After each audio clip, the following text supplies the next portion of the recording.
Yo, man, you already know, man. This is K.Walker, aka Mr. Fuck K.Walker, Mikey T, the movie star. Life is a movie, y'all know that.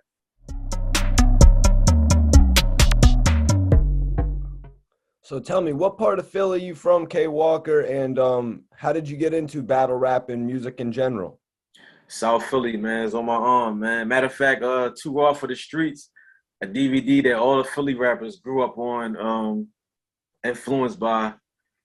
They actually, a big star is just now putting out the footage of when I was 15 on the corner of 16th and Tasker in South Philly, and I rapped for Too Raw for the Streets, but I didn't make the footage, like I didn't make the DVD, but he just now put it out, and he was like, "Yo, I held on to this footage. Here we are, 20 years later." He was like, "I held on to this footage because something told me he was going to be somebody." So even though I didn't make the DVD, I was salty, but I'm a child. I'm 15, 16, like, well, ain't put me on DVD, but I'm glad he did held on to that because it got to show people my roots. Because a lot of people didn't know I was a part of the old era. I just didn't shine. So I guess, God got his ways, man. After it was over, then pops out K. Walker, and then I'll just I basically get to help create this new era. Me, Stiz, the Battle Academy, you know what I'm saying? So it worked out for me. Right. Major salute to the battle. And I got into battle rap from it's not just one thing. It's a couple different, it's a mixed pot. Cause I seen it and I wasn't interested and it just kept hitting me in the head from watching it. So I think the first was Cassidy and Freeway. Cause before we seen Cassidy and Freeway, we heard it. It was on a mixtape. It was audio. It wasn't no footage yet. So when I would get my little I don't know if it was Street Wars. It was on mixtapes. So as I'm listening to mixtapes, listening to State Property or whatever, I came across the Cassidy and Freeway battle. And I'm like, yo, what is this? Like, you know what I'm saying? With no beat, they just going in. So I wanted to try it. But my introduction to it, which made me interested, was I think Roxanne Shante. And she was going at it with the Juice Crew, I think, from the 80s. I was interested because I'm like, yo, this girl is tearing these niggas up. It was a girl. Like, I'm like, yo, who is this girl? Like, she was going in. So that's what made me interested. But what made me want to participate, I would have to say, was Cassidy and Freeway battle. Because I was just like, yo, this is different. And I actually tried to emulate It's crazy that me and Cassidy so close because I told him I tried to emulate him back when I was 15, 14. You know what I'm saying? And I actually remember when I was in 6th grade, 5th or 6th grade, I went to Overbrook Elementary in Philly. I used to steal cannabis raps and battle my my classmates with them. You know what I'm saying? So I was always a fan of it. Watching your battles, you be dicing these guys up, and you make me laugh too, man. So that's a good element you got. Yeah. It's trying to be universal, man, because you gotta think it's 3 type of battle rap fans.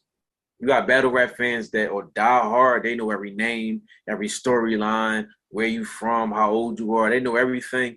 Then you got the other battle rap fans that they only know about you from somebody else. So they're not really in tune, but they like secondhand watchers. So they just really there for bars. And then you got the third string fans who they just watching battle rap. They don't know what they watching. They just want to laugh or go, They don't know what they watching. They just know it's battle rap. Oh, 2 people battling each other. So it's 3 type of battle rap fans. So sometimes it's good to be universal. Say lines that everybody can get. Like you can watch, like my mom can watch my battles and pick up on 2 or 3 lines. You know what I'm saying? So tell me, man, how were the festivities over the weekend in Houston for the Summer Madness 11? Man, listen, it wasn't even really, I think for me, and I can speak for everybody else, it wasn't even about the battles. People watch battles every day. I think it was more about the experience, that nostalgia. Just Reed and Mook was like the battle of the decade. 10 years ago, I think URL is only 10 years old. Reed and Mook been going at it before URL existed. So this was literally the battle of the decade. You know what I'm saying? And so if I'll run down a card for you. The first battle with MVP and No Name Brandon, the new guys, I didn't see it, but everybody's as I'm walking in the door, everybody's telling me that No Name Brandon won from the rip. Like everybody like, yo, this guy crazy. They telling me he won. Next battle with Arsenal and Luke Castro. I don't know who won that because this is my opinion. This is not nobody. This is me. I'm not sure who won that because I'm digging Arsenal lyrics, how he breaking down, but then Luke Castro, that performance, it's smacking me both ways. You know what I'm saying? Because I'm not a battle rap fan that judge who won off a crowd reaction. If that makes sense. Like sometimes people will watch a battle and then whoever had the crowd going crazy more, they be like, oh, he won. I don't really go off crowd reaction. I'm going off of what I think. Because, like, for example, you got somebody like Loaded Lux, one of the greatest battle rappers of all time. Sometimes he'll be getting so deep in what he's saying, he not even getting crowd reaction, but he'll be whipping somebody's ass because sometimes people just want to listen to what he's saying. So I'm going off of Arsenal saying, I like what Arsenal was saying better, but I think Luke Castro might have had the better performance. So that's what it's. Sometimes, man, nobody wins, man. It's just, you know what I'm saying? That's what makes a classic battle. The next battle was I don't know if this was next, but K-Shine versus Hollow. It wasn't K-Shine best performance. It wasn't Hollow best performance, but I'm gonna give it to K-Shine. I like K-Shine as an architect. I like how he broke it. Like he was breaking Hollow down a little bit more than me, but then Hollow, man, he got this way of neutralizing street shit. Like you can talk street shit to him and he'll neutralize it. He'll just make it all go out the window. But Shine, I like his energy. I like how, like, Shine won't stay in one pattern. He'll find different pockets. He'll be over here, then over here with the flow. He ain't gonna never get old to me. So that's another battle. That's like a toss-up to me. K.Walker, how did you feel about the matchup, though? I think it was a mismatch. Because you got one guy over here who's undefeated in punches, but then you got another guy over here who's damn near undefeated in angles. And it's clashing because they both great at what they do, but it's not meant for each other. Like, you know what I'm saying? I don't think it was meant for each other, in my opinion. I think that's why Shine, you gotta put him with another bulldog so they can see who can outpunch each other. Hollow got to be matched with somebody like Murder Mook so we can hear the angles fly back and forth. So, yeah, I think the battle was lopsided. Word, like the Rum Nitty battle with K-Shine a few years back. Yeah, see how it was more intense because now you like, all right, who gonna punch harder? You see what I'm saying? That's all. So where do we go from there? Do we go to John versus Sue Surf? Yes. So listen, John, Sue Surf. I'm surprised. I don't know what happened. Only because I watched John damn near call out Sue Surf for I'm going to say 5 years. So I'm thinking this man, John about to get in the ring and attack Surf the way we never seen him before. But before the battle, as I'm watching backstage, I'm sitting there and I'm like, this crowd ain't looking good tonight. They were so dry and not responding to a lot of stuff. I'm like, John gonna go in there and get technical. He gonna break Surf down. This might not be a battle for him because the crowd just dries. Like they don't want to. And I'm like, Surf is more crowd driven. So I'm like, Surf might get this. As I'm watching the battle, I'm like, there you go. John is more for me like a small room legend. Like he gotta catch you with your back against the wall. Surf actually said afterwards, that's what happens when you piss me off. Don't bring me no kids. What did he mean when he said, don't bring me no kids? Does that go into how you said John is like a small room legend? No. So when he say that, John is like, Surf is trying to call John a PG. Like he's still trying to call him like a starter. He's saying he not a big dog. So he always refer to John as like some new nigga that we don't care about his battles. But that's not true. John is a legend. Everybody fuck with John. John done beat some of the greatest battle rappers out here. So, but everybody have a bad game. We call Michael Jordan the best. I can name about 3 games he lost though. You know what I'm saying? So everybody have a bad day. It ain't that serious. Now, Surf came with that 3rd round as well. Yeah. In the face-off, Surf was like, do you want me to have 3 rounds? Do you want me to have 3 rounds? He, made sure of it. Sure. There wasn't any slip-ups, Walker? I didn't see none. But then again, I was in the back with Reed helping, my guy get ready, motivating him. I wasn't outside. So if he did slip, it wasn't nothing I would have caught on the TV backstage. I ain't catching him. So if Surf won that, gotta give him his credit. He won fair and square. Let's talk about Calico and Geechee Gotti. We got Detroit in Yeah. the West Coast. Yeah, that's right. Detroit in the Yeah. building. Everyone's buzzing off that BMF right now. For sure, for sure. I don't know who won that battle. I don't got no winner. Cause they see the thing about Calico and Geechee, they give a different feel. Like they still got that Reed and Mook feel, like that old school back in the day. They not really up there to be seeing who can make words better. They really trying to outstreet each other. So I just want to hear it from both of them. You know what I'm saying? Some people saying Cal 2-1, some people saying Geechee 2-1. I'm looking at it like, man, but that's what create classic battles where we just gonna argue for the next 10 years. So I think that battle was another toss-up to me. I liked it, you know what I'm saying? I don't got no winner for that. Geechee is coming off some high praise from Drake right now. Yeah, he is. What was your take on that, man? Drake showing Geechee and Rum Nitty some love. I feel like Geechee earned that fair and square, you know what I'm saying? Because Geechee is not from the Smack DVD era, and he not from the early URL era. So he doesn't have nobody can be biased to him because he's new. So for him to literally earn everybody respect, that's something that everybody can't do. So to come in there, champion of the year, then win champion of the year twice, battle with a night, all type of stuff. What can you say? Like, it's no but, it's nothing to say after that. You know what I'm saying? Drake giving that man props is like about time. Somebody need to give him his props from outside of battle rap. He needs to know that somebody see him besides us. You know what I'm saying? And you did not touch on Easy the Block Captain versus Chess. Oh, man, listen. I got to give Chess his credit. The man came with it all 3 rounds. Haymakers after haymakers. For me, I think Easy won because the stuff that Easy was saying, it resonated with me a little bit better. And Easy is one of the only battle rappers that know how to take simple street conversation and turn it into a punchline in a way where you don't even notice that it's a punchline. But he punching, but he talking to you, and it hit the crowd every time. Some battle rappers get up there, they talk that street shit, and everybody not from the streets. So some people in the crowd, you might get they might not, everybody not know it. But Easy finds a way to make everybody understand what he just said. That, to me, that's hard as a battle rapper. It's that universal thing. So I think Easy won that. Now, New Jersey Twerk, as well as Kaboom, gave Easy and Chess battle of the night. What was your take when it came to battle of the night? I say Easy and Chess. I give it to them because they was fighting, man.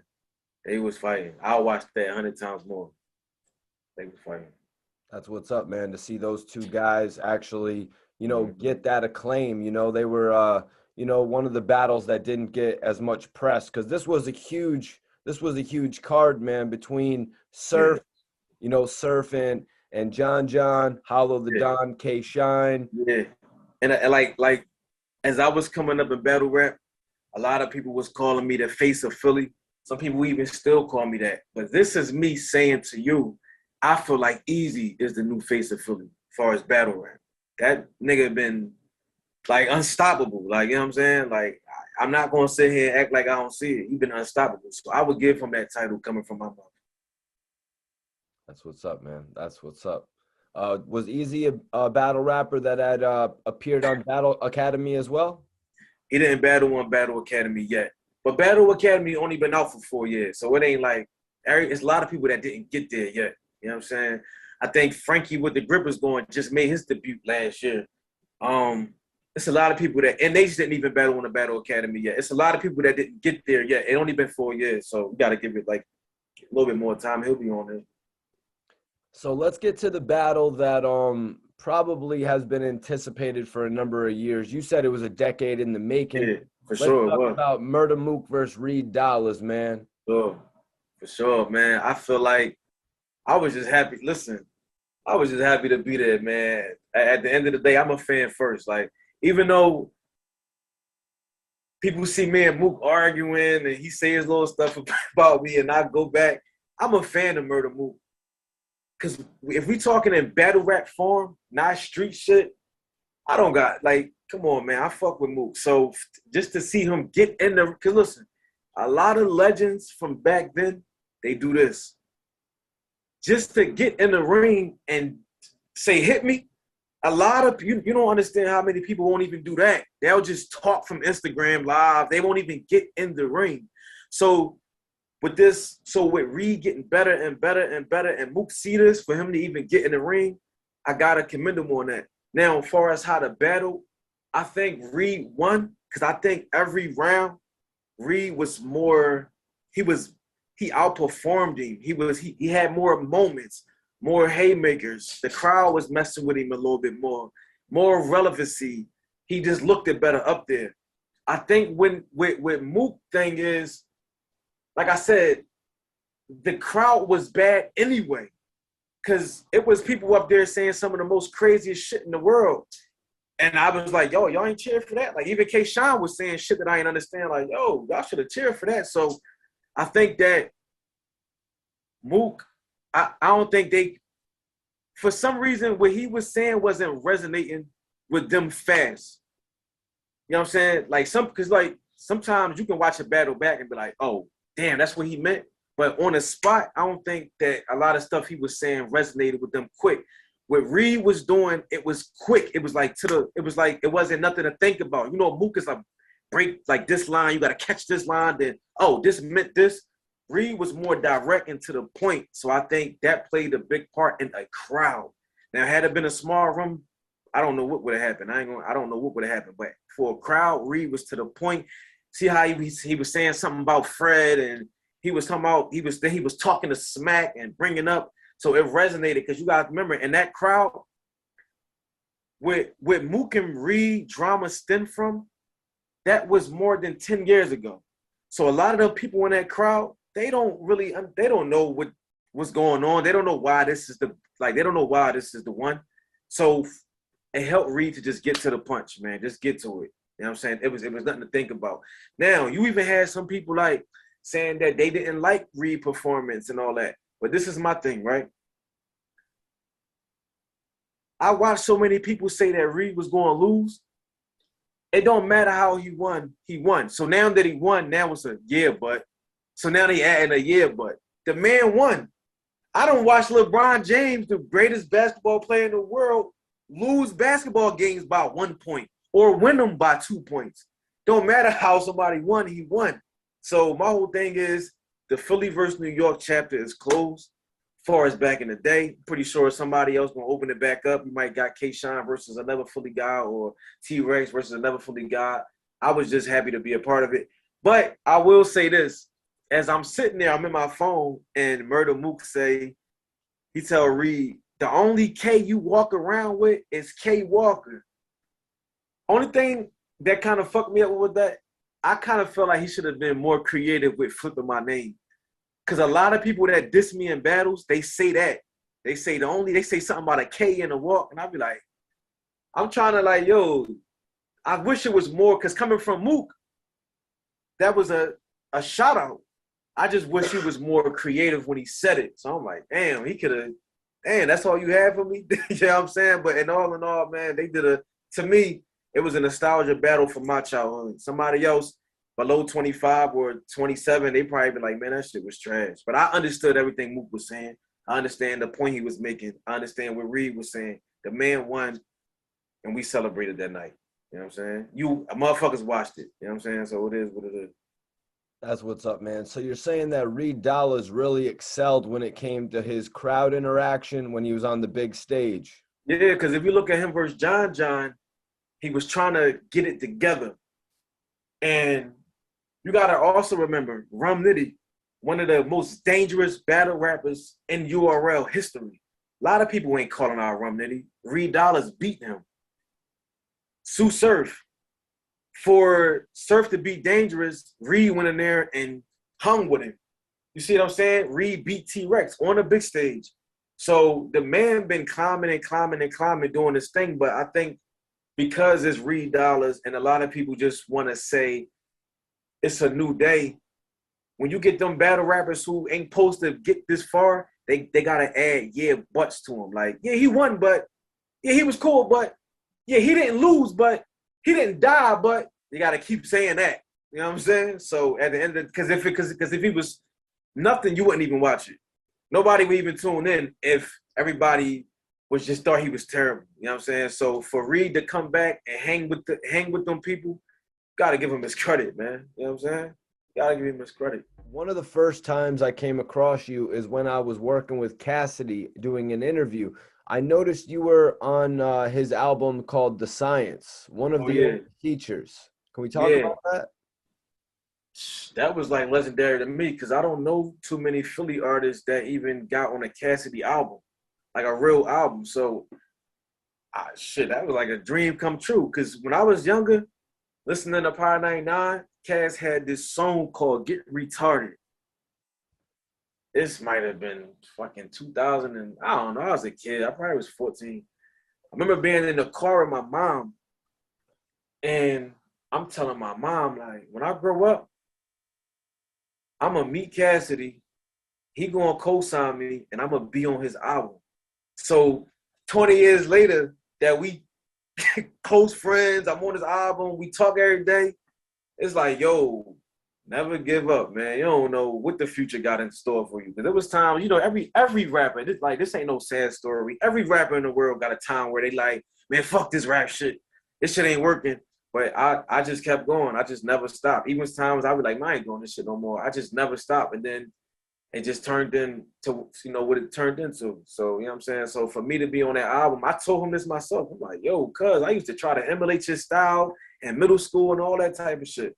So for him to turn around and co-sign me and see me in the same predicament as him, even Y from Rough Riders, because he was signed with Rough Riders, and I had the Rough Riders, in a situation where Y was even talking about signing me, and one of the first things he said was, "Yo, you like another Cassidy? You do them songs, you battle rap, and a lot of people from Philly, a lot of us are known for battle rapping, but not making great music." So at the time, I was still to this day, I'm one of them battle rappers where my music is on the radio, people fuck with my music in the city, and I'm a great battle rapper. So rarely do you get both at the same time. So Cass was like one of those examples that I just followed behind. You know what I'm saying? So that was like a major for me. So could you break it down for me how you were able to actually link with Cassidy? Did he call you? Did you hit him on social media? He hit me on social media. He was like, you know how he talk? He said, yo, boy, I think he said, lock my number in. I think when this was years ago. I'm trying to remember detail by detail. I think when he first did it, I think I got the notification on my phone and I ignored it. Like, no fucking Cassidy. Leaving me his number for what? Then I went back to it. I clicked on the page. I said, oh, shit. I called him, and he just was, like, telling me everything he's seen. He was following me. He was like, yo, boy, I see you on BT. You doing this, you doing that. And I know a lot of people come across Cass or come across celebrities. For some reason, from the day he called me years ago, we've been close friends ever since. I don't know what he's seen in me. I don't know what made him even, because Cassidy not even known really for co-signing too many people. So for him to like reach out to me, I still to this day don't know what the hell I did to make him even, you know what I'm saying, tune in or leave me his number. Because Cassidy don't fuck with too many motherfuckers. You know what I'm saying? So I'm still humbled by it to this day. So tell me, what were you able to learn from Cassidy? Was he able to pass you a gem or two? Man, that fucking confidence he got. Yo, I ain't never seen somebody I never met nobody that confident. Like, Cass can literally have 200 comments of people saying, yo, you lost this battle. And in his mind, y'all niggas tripping. Like, Cass, like his confidence is through the fucking roof. So just watching that, it helped me saying, well, shit, fuck them, or fuck them all then. You know what I'm saying? So that's like a different level of like you actually need that confidence in a music game because and then it made me see things from a different perspective. Like, yo, when you famous or got any sign of success, they just gonna talk anyway. And I start noticing like motherfuckers say, yo, Cassidy washed up. But then he'll do a face-off and it's 1 million views in 2 days. How washed up can you be? You know what I'm saying? So it's like, oh, they just talking to talk at this point. So so it's like, all right, they still gonna watch. So in his mind, he just showed me like, yo, they gonna talk anyway. Once you get popular, somebody somewhere is gonna make shit up about you. They gonna say it, all type of shit about you just to get your attention, but they still gonna watch. So once I kind of understood that, I had to remind myself like, all right, this will come with the game, man. It come with the game. So speaking of that, I did want to ask you, what do you make of Cassidy's return to battle rap, though? We've seen him compete so far in 4 battles. He's had Disaster, Goods, Arsenal, and Hitman Holla. He's also creating a hip-hop battle tournament as well, so he's doing some things. I think Cassidy return to battle rap was shocking to people because first of all, let's not forget that when Cassidy returned to battle rap, it was 15 years later, and Disaster was on fire, beating everybody. Cassidy beat this man 3-0. Nobody want to talk about that. They just so then when he goes over to Smack, I feel like the Smack crowd was trying to give him a hard time because again, like that cocky attitude. And the battle rappers, it seemed like they all just wasn't, they was just trying to count him out. And then it was a different type of format. But you see, once he figured out the new format, it was over. He started getting better. He caught on to it.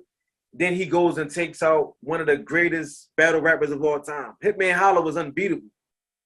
But then it's like, it goes back to that confidence. Because as he's trying to figure it out on URL, he could have said, wow, why are they talking to me like this? No, it was still, I'm going to figure it out. Fuck you. I'm the best. Da-da-da. And it's just, and he damn sure proved it. So that confidence, I'm saying, that should be on another level. So now that he's had these successful battles, I mean, I think all of his battles have really been interesting points of, you know what I mean, battle rap. Where do you think he goes from there, man? Where do you think he goes from here? Does he face Hollow the Don? Does he do the battle that everyone has been speculating about for years, Murder Mook? Him and Sue Surf have been jabbing at each other. As a spectator, where do you want to see it go, K.Walker? I want Cassidy to battle somebody from the industry. Like, I want to see him battle one of these guys from his era in punching, like a Fabulous, like a Jadakiss, like a Lloyd Banks. Because the same way in the battle rap world, underground, Mook and Reed was who's better. Cassidy, in his era of the music industry, he had those who's betters. As he was rocking, Lloyd Banks was rocking, Fabulous was rocking, Jada with the punchline. So I want to see him battle one of them industry guys. You know what I'm saying? I want to see him battle one of them. But from my understanding, Kaz is loaded up and ready to get back in the ring in like sometime soon. So we'll have to see. So you mentioned AR Rab, and before I let you go, man, you know, you mentioned AR Rab, so I got to ask you, could you share a story with AR Rab for me? Let me tell you something about AR Rab. It's not one particular story, but I can say this in general. AR Rab is probably one of the most loyalest, humblest, and down-to-earth people or friends I know in the Philly rap industry. It might not look like that on camera because he just always has somebody's neck. Go ask one of Ab's friends the shit that he do for them. It's times where I was a young guy, 21, running the streets, ain't have much. Ab used to come pick me up from my aunt house. Young boy, what's up? take me to go eat. When I was a kid, taking me to go eat, young boy, you could put me on the money, taking me to his block. Young boy, I got you for the day, keeping me out the streets. What you working on? No pictures, no videos, nothing. Just calling my phone. Walk, you good? You all right? Just checking on me. It wasn't even about no rap shit. You know what I'm saying? And he would do this for months. Him, Dark Low, a lot of his brother Mulas, they always would look out for me behind the scenes. You know what I'm saying? So that's why I fuck with them niggas. Like, whatever going on camera, that street shit, we in Philly, man. Everybody surviving. But them personally, like as people, I can actually vouch, they is some cool ass people. Like they really look out for each other behind the scenes. You know what I'm saying? Even Leak, I fuck with Leak. These guys are like cool people. You know what I'm saying? In the streets, of course, you would niggas at war, but AR Ab, I can vouch that when it comes to somebody he fuck with, he gonna look out for you. He gonna make sure you don't go a day without eating. He gonna make sure he put you on some money. You know what I'm saying? So I can vouch for that part about him. And what did you make of AR Rab when it came to the music? I mean, obviously he made a lot of noise. He had people like Drake shouting him out, Birdman coming to check him, etc. Listen, again, AR Ab, I think he should have been bigger, but I think that the streets kind of blocked him because it's like, damn, I want to run off and do X, Y, Z. But like I said, when it comes to his friends, he's always looking out. So it kind of looked like, damn, I'm Ab. I can run off if I want to, but I'm trying to look out for so-and-so. So sometimes he probably would be in shit that he had no business in just from being loyal to his homies. Because he can easily pick up one day, take his money, I'm AR Ab, and be out. But he ain't never do that. And as a result, you see his situation. So that's what I'm saying. I don't see nobody talking about that side of him. He could have just been left. But Ab is a definitely loyal guy. So when his music, I feel like his music could have blown up. But I think his heart, where his heart was at, he could have been some fake industry dude and been rocking chains and diamonds on ski boats, acting like he ain't know nobody in Philly. But he ain't do that. You know what I'm saying? So it kind of his personality played the position in his music. So I want to talk about Beanie Siegel, man. You said ever since the truth from Beans, I never told a lie. What was it about Beanie Siegel that inspired you? Because first of all, besides Will Smith, who else showed us that we can get out of Philly? Like, a lot of rappers made it. I'm talking about getting to that level. Like, you know what I'm saying? Like, nowadays with the internet, you got Meek, PNB, Rock, Lil Uzi, and they superstars.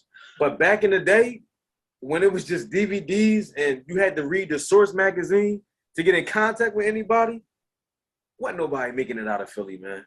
You know what I'm saying? So, and for me to be from South Philly and then Beans was from South Philly, man, every day I would walk to the store and I would see Siegel Street. It'll do something to me because I'll be like, yo, Sieg is right here. Or sometimes I'll walk to school, see him on the corner, see the Bentley out there, and watch him on TV later. He was showing me like, yo, young boy, like, you can get out of here. Yeah, me and him never had no interactions, nothing. I would just see him walking to school or going to the Poppy store on Siegel Street on my way to Tasker Street, and I just use it as motivation. So him and Will Smith really showed me like, yo, you can stay doing DVDs and just rapping, or you can get the fuck out of here. So that's what caused me to start making songs and all that shit. That's why I didn't want to stay on battle rap, because I wanted to do what them guys was doing. Like, you know what I'm saying? Do other things, get on the radio, get clothing lines, make other money. I didn't want to just stand on the corner and battle rap, because that shit ain't leaving nowhere.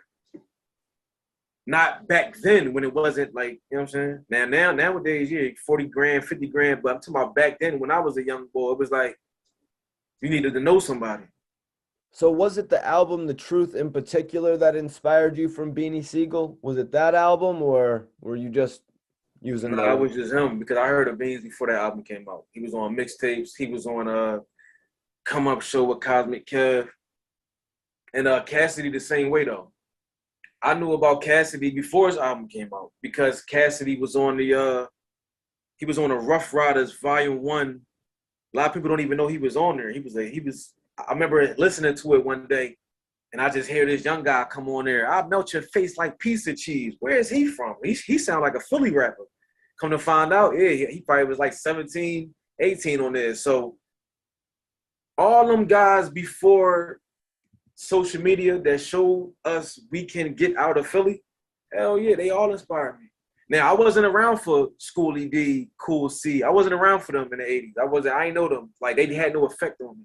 So I'm talking about people I can see with my own eyes. And Beans was one of the people I hear on a come up show every night when I used to have to stick the tissue in the tape and record it and all that. Then I seen he got signed with Rockefeller. I'm like, yo, this guy, I had shit. Ain't he from South Philly? Hell yeah.